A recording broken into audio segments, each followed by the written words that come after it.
France is interesting, right? Because as a country, there's kind of this ethos about it's not cool to talk about work and you don't want to work too hard. You work to live. That's like the Frenchness. The result of that is if you are a person willing to work 80 hours a week in France, if you try to work for a big company, you get hammered down. They won't let you work that hard.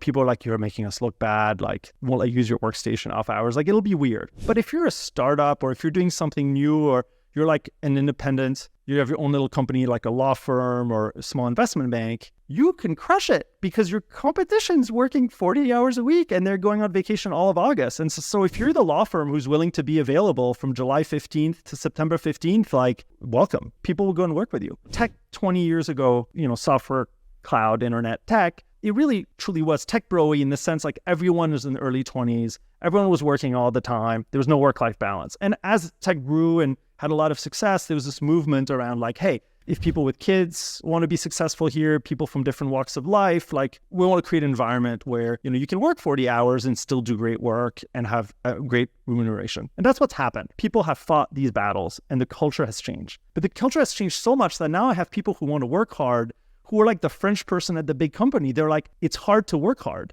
And I feel guilty doing it and all these things. And what I always tell them is you're thinking about it wrong. It is much easier for you to get a promo.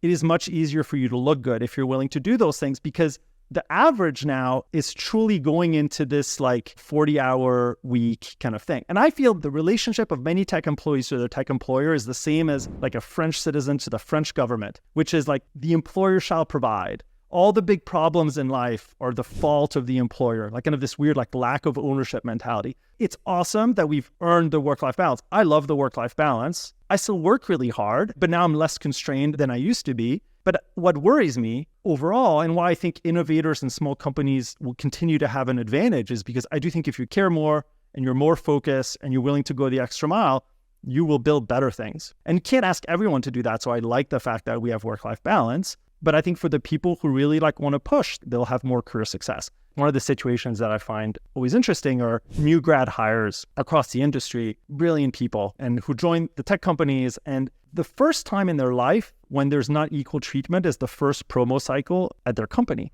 When some people get promoted to the next level after 12 months, some it's 18 months, some it's 24 months, some it's 30 months. And it happens and they're like, but I'm as smart as the other people. And then suddenly it's no one cares that you're as smart. What people care about is, are you a top producer?